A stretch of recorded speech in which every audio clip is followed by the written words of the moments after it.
we've got these three pillars, which are people, planet, and profit. And we believe that if we are not doing well in all three of those together, that we are not a proper business. So if we're making profit, but our people are not doing well and we're not looking after the planet, it's not great. If we're looking after the planet, but we're not making profit, we become, not a viable business for the future. So the key thing for us is that put our people first, make money and look after the planet. So wherever we have a center, we say that we want to leave that location in a better state than we started. So if that's more educated people, more jobs, more money, whatever that be, we as a business want to make sure that if we have an office in Sofia, that, in years to come, we have actually contributed to the ecosystem and to the environment and to the people of Sofia.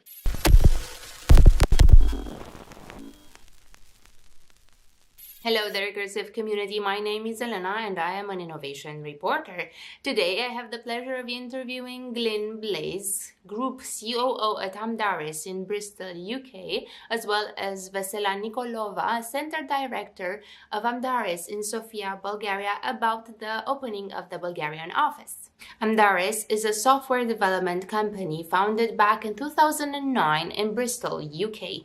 The company has 4 delivery centers in Moldova, Romania, Ukraine, and Bulgaria, and their team is focusing on reducing risk and maximizing impact. Today, we get to discover more about Amdaris 2022 goals and plans, and how will the Sofia office develop.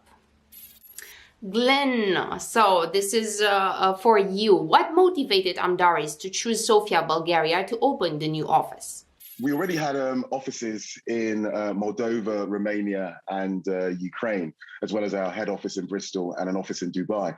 So we were looking at another European city close to where our offices were. And we were looking for a tech city which was close to Romania, and which was viewed as sort of a growing tech hub. And Bulgaria came up and Sofia became the place that we wanted to come to. I think what won it for us with Sofia is that Sofia is quite well known for the gender diversity within tech. So I think the stats that we looked at were about 33% of the tech population were women.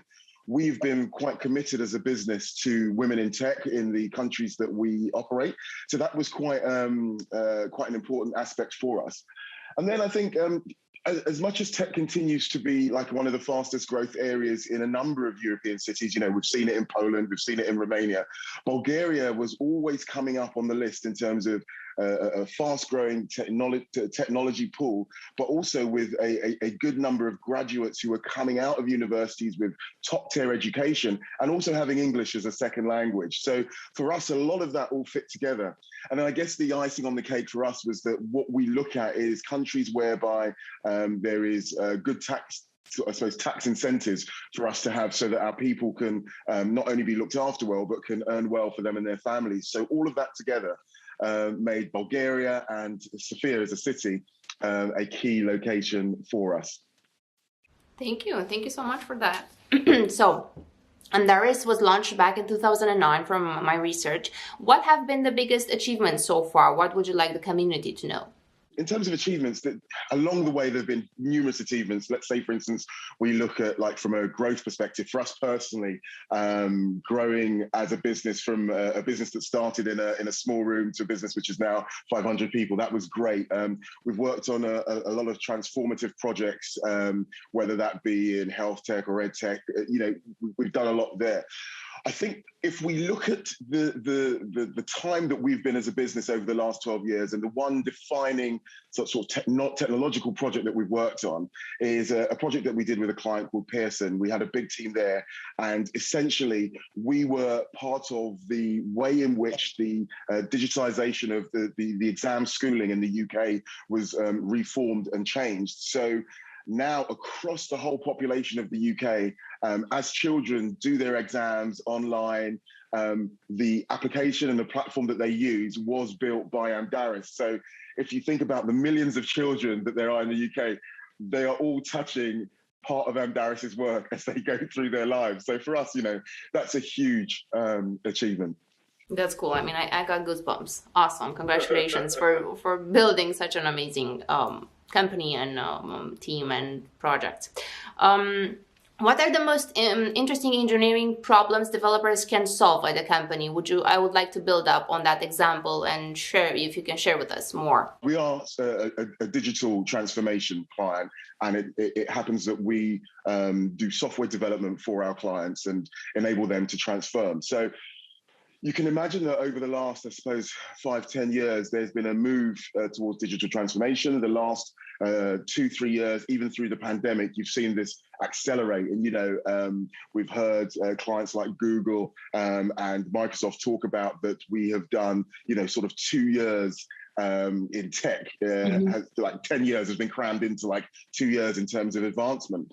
For us, we're bringing in a whole range of different projects, from deep tech to the sort of health tech projects, which are sort of changing the world. I think there's really some interesting projects we've got with like sort of femtech and health clients who are bringing out using technology to solve lots and lots of health problems that people have had. So, being in a team and on a project that's actually going to change the quality of life for people around the world is, pretty amazing.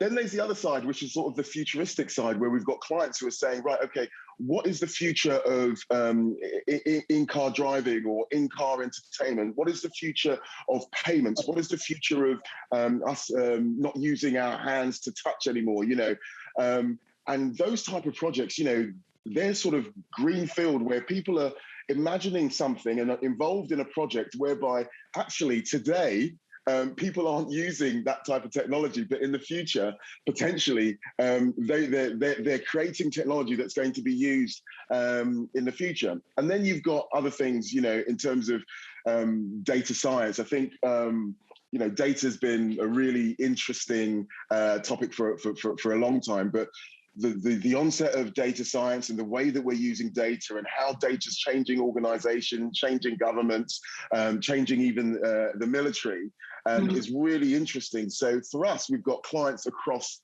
multiple projects, from the real sort of deep tech and data to things that aren't even happening now but happening in the future, and people can be a part of doing something that is going to actually change the world. I think just lastly for me, one of the big things for me was before joining Amdaris, I was actually a client of Amdaris. So I had a startup called North Star, which was a data analytics platform working with sort of global CRMs. And Amdaris came in, and one of the key things that I gave them as a brief was about creating a look and feel which was lean-inable. I wanted a look and feel where someone opens up this application and before they even know what the application does, they have this feeling of wanting to buy it or wanting to engage with it. And they did a fabulous job of that. And with me and with a number of other clients, they probably are the pivotal the pivotal organization that took us from a startup to a sale because of how they interacted. And for me, working with them in that capacity for 6 years meant that when the business sold and I was thinking about what do I do next, it was a no-brainer to come and join the happy crew at Amdaris. Thank you so much for that. Oh my God, that's such a cool story. I didn't know that you were a client first. Awesome. So as I see here at VESELA, I imagine the impossible with Amdaris. Like GLYN has already introduced us to solutions that will be used in the future, are not used now. So imagine the impossible with VESELA now.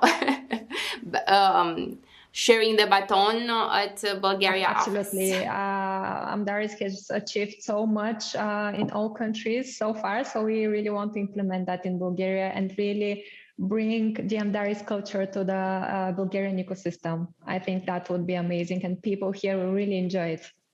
Yes, so that's what we wanted to discuss more about. Can you tell us this culture, the business culture, the team culture, and how will you, both of you will ensure the passing of the leadership baton, how they say, between England and Bulgaria?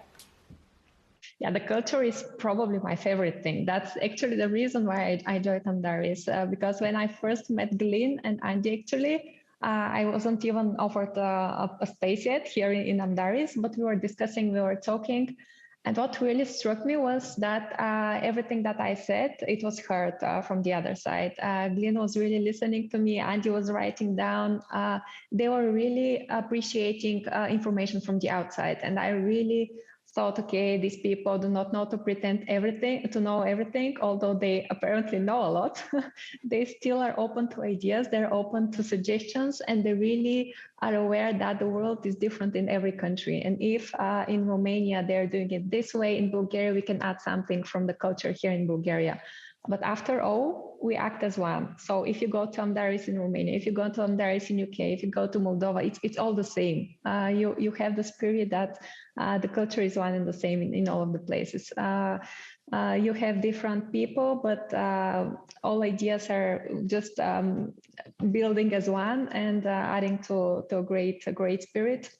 You have a helping hand everywhere, every time. I think every day I'm talking to people from at least 3 countries, which is amazing. You have all that cultural diversity, and you always have a helping hand, really. If I need a help from someone, then there are 3 people coming to help me, and that's amazing. I really like having a team which is really supportive and collaborative, and that's something that we want in Bulgaria too. And bringing that leadership, as you mentioned, from UK, from the other centers also. This is already happening. I think on my 4th day when I started, I was actually on my first trip with the guys from Amdaris. So I already met them in person. I felt what the culture is. I could ask all of my questions and they could share all of their experience with me.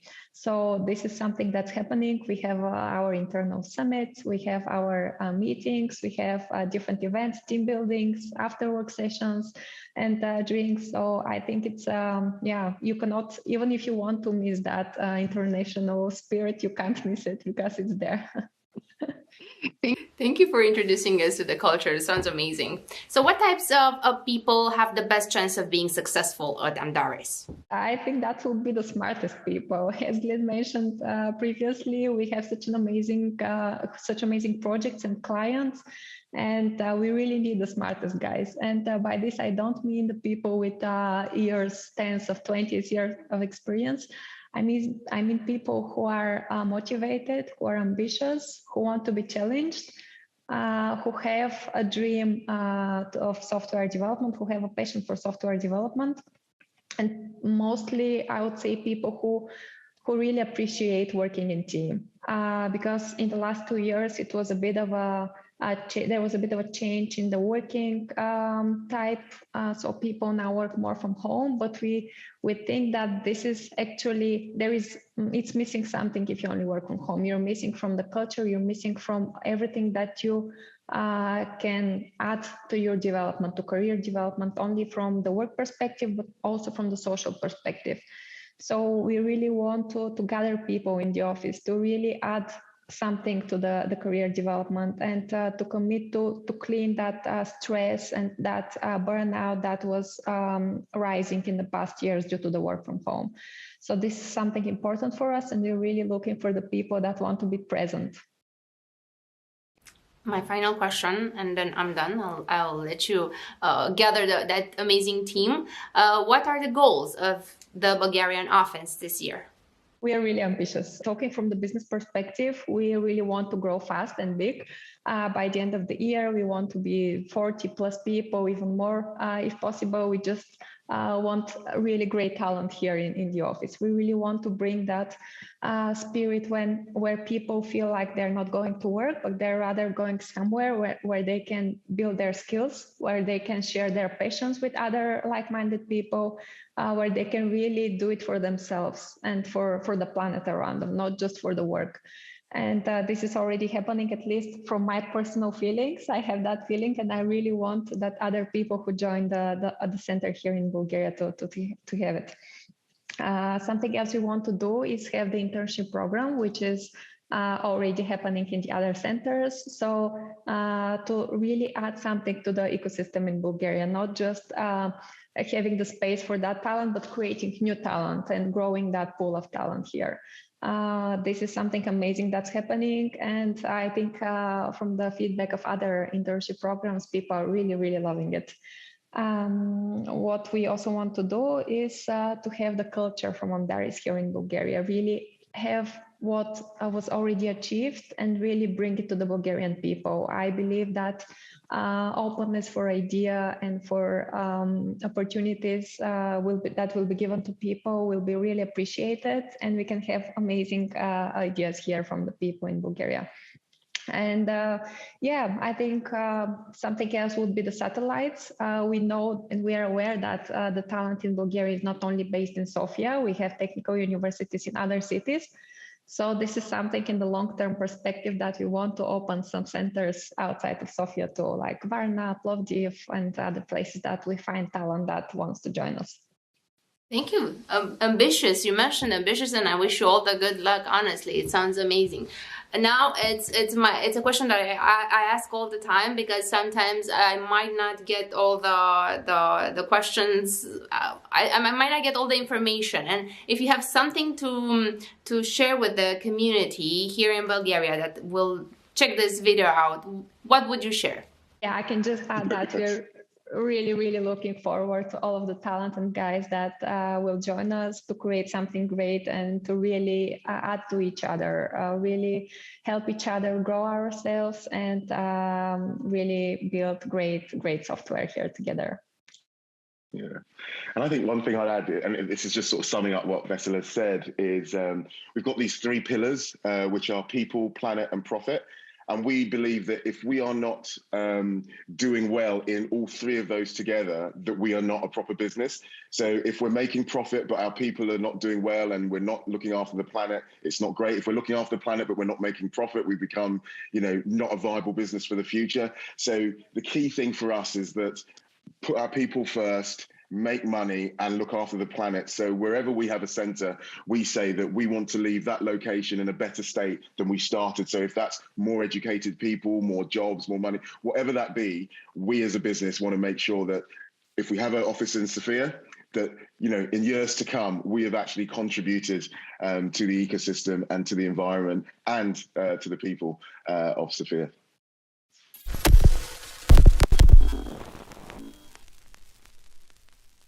Thank you for watching. I am Elena, and at the Recursive, we aim to provide constructive reporting on the progress of the local innovation community in Southeast Europe. Until next time, I invite you to read the stories that shape stories on our website, and don't forget to click that like button and subscribe to never miss out on everything we do here.